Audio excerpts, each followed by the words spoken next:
Hi! Assalamualaikum warahmatullahi wabarakatuh. I am Ma'am Ayan Hayamonib, your Applied Economics teacher. So we are here again to discuss your second half learning activity sheet in October, number 10 to 12, okay? So I hope you can still remember our previous video regarding economics, the economics as applied science, the fields of economics, and also the goods and the types of goods and others, okay? So huwag natin kaligtaan yan because we can use that in our daily life regarding on how are we going to come up with an intelligent decision, alright? So, before anything else, humanap muna tayo ng silid sa ating mga bahay kung saan maaari kayong makinig ng maayos at ma-comprehend itong ating audio-visual lecture for your second half of October, okay? Kasi ito yung magiging guideline nyo para mas maintindihan natin kung ano ba itong topic natin for this discussion, okay? So, we have the learning activity title.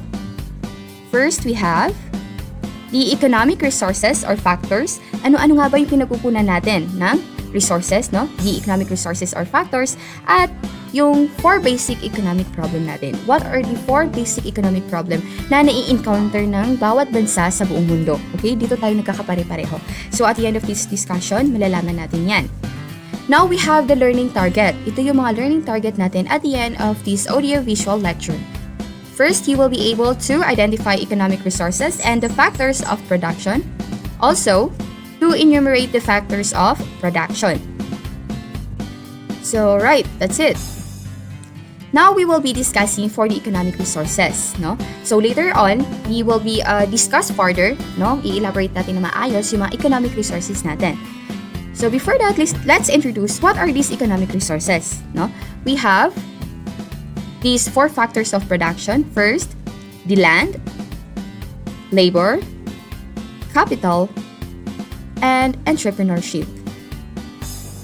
Now, resources.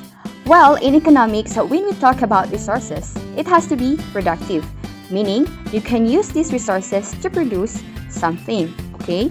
So, suppose you want to start an awesome coffee to people, okay? Gusto mo magpatayo ng coffee shop mo para sa mga mamamayan natin.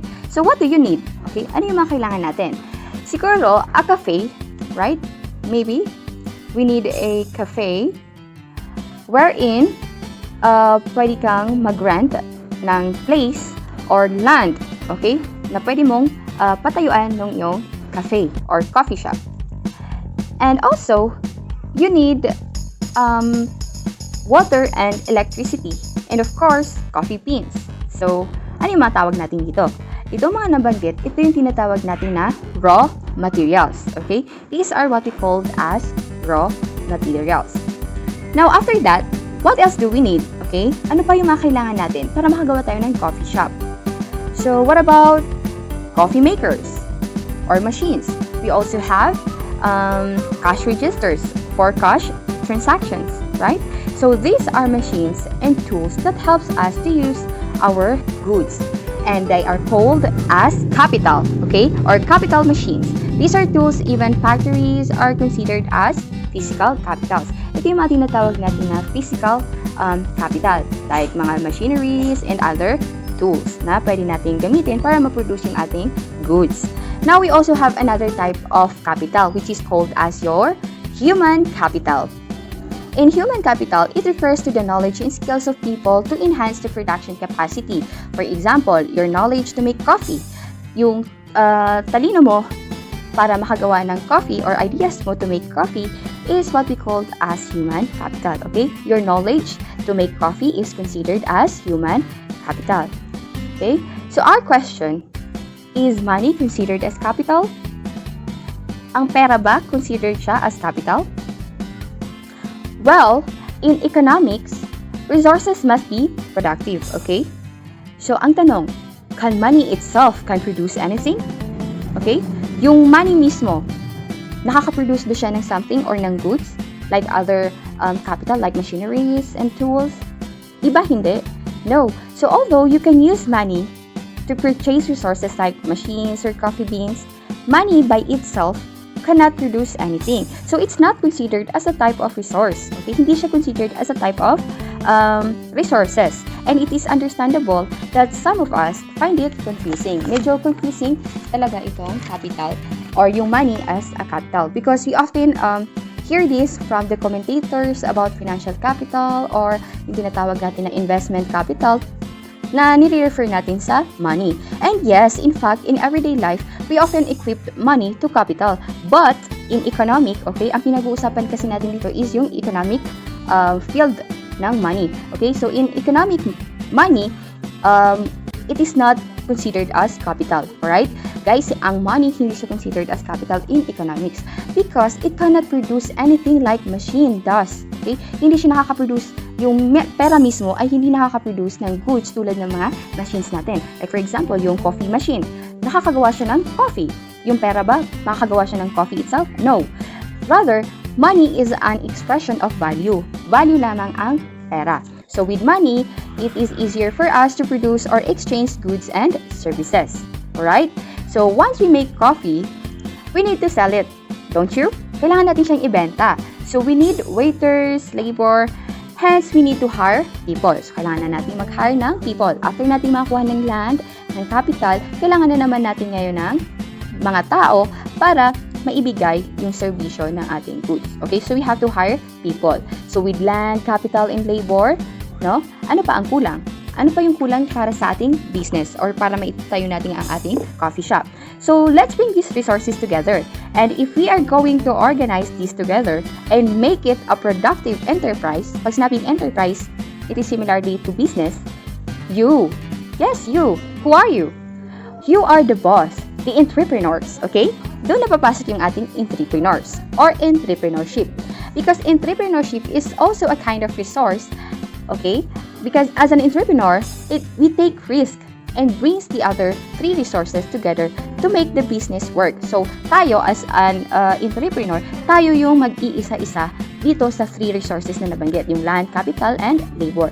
And through us or through you, no, the entrepreneur, you can make a business work throughout or through these given three resources. So, no entrepreneur, no business organization can begin. Alright? So, kahit na meron kang capital, meron kang land and raw materials, and meron kang labors, hindi ka pwedeng makapagtayo ng business without an entrepreneur. Because entrepreneur, siya yung mag-serve as the steering ng iyong business. So, again, no entrepreneur, no business organization can begin. Alright? So, before we forget, we have four resources, no? The land, capital, labor, and the entrepreneurship. So let's now down to the four basic economic problems. So in terms of production, common to all countries is the problem of scarcity, no? Having limited resources na meron tayong unlimited ones. So this arises because the resources are limited. This problem gives rise to the four basic problems of an economy. So, the following here, no, sa inyong screen, ito yung apat na economic problems that common sa ating iba't ibang countries. Okay? First is what to produce. Okay? This question deals about ano yung ipoproduce natin and how much or gaano kadami ang ipoproduce natin na goods or services. Okay? So, if there is a scarcity of goods in a society, the firms have to make wise decision on what goods or service should be produced and determine the quantity to produce. For example, which do we produce more? Mask or canned goods? Okay? So, ano yung ipoproduce natin? Mask? Yung mas marami ipoproduce natin, mask or canned goods. But we need capital goods like machines or consumer goods like laptops. The society must decide the type and the quantity of good or service to be produced to meet the immediate needs of the society. So that's why we are studying economics for us to have an intelligent decision regarding with these problems. Okay? So for example, ngayon, panahon ng pandemya, we have to decide ano yung mas pagbibigyan natin ng production.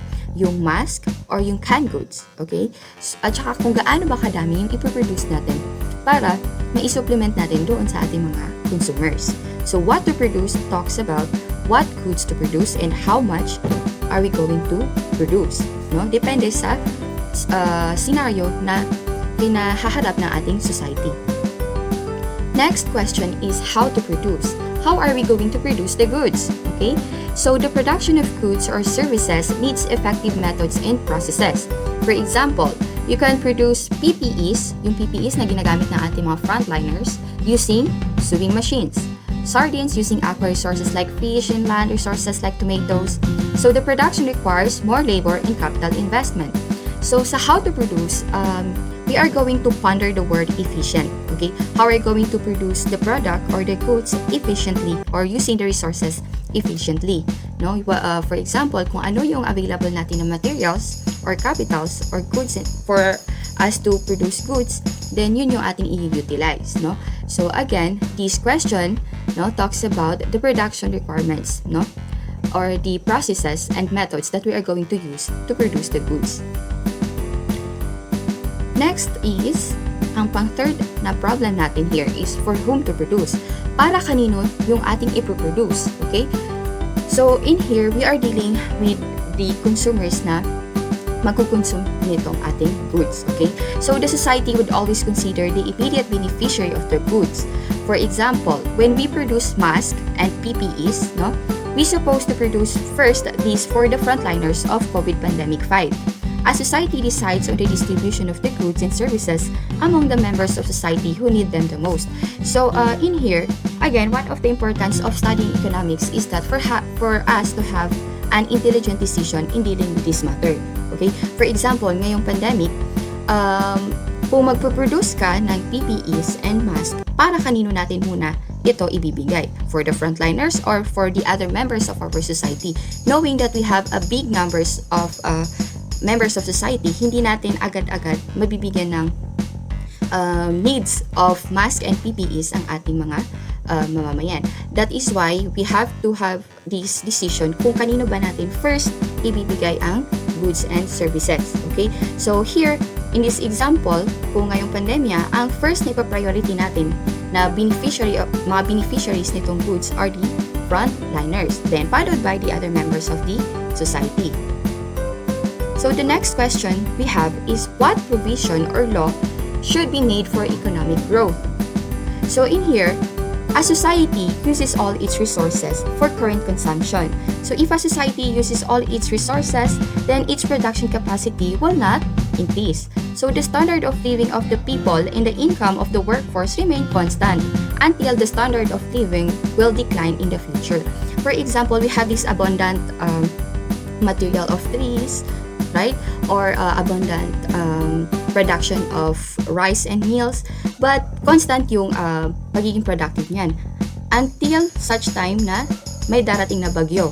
So, kapag may mga ganitong fortuitous event, ang mangyayari, yung constant standard living of people is sa isang iglap, magdi-decline yan. So, ano-ano nga ba yung provision natin na pwede nating gawin to save this kind of future mga problems? So, the society must decide also on the part of the resources to be saved for the future progress. We have to save or preserve future resources for our future progress. I think that's all. Now for our online activity, answer the question. Okay, we have here a question. You have to answer this, alright? So, in economics, is money considered as capital? Again, in economics, is money considered as capital? Explain. So answer the question in a 1-minute video format, then upload it in our Facebook group page Applied Economics on or before October 26 at exactly 4 p.m. only.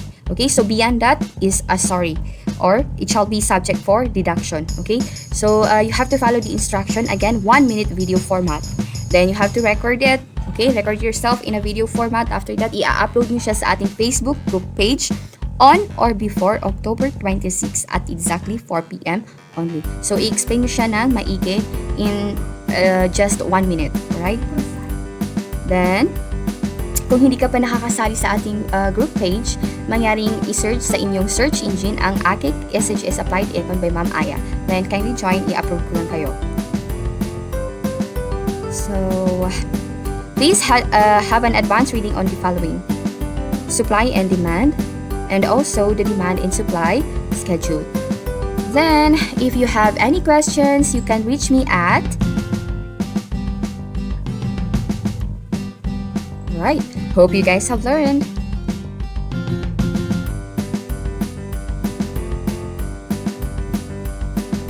Thank you and ciao. Credits. Special thanks to all the people who made and released these awesome resources for free. Also, all videos and images used in this content belong to the rightful owner. No infringement intended.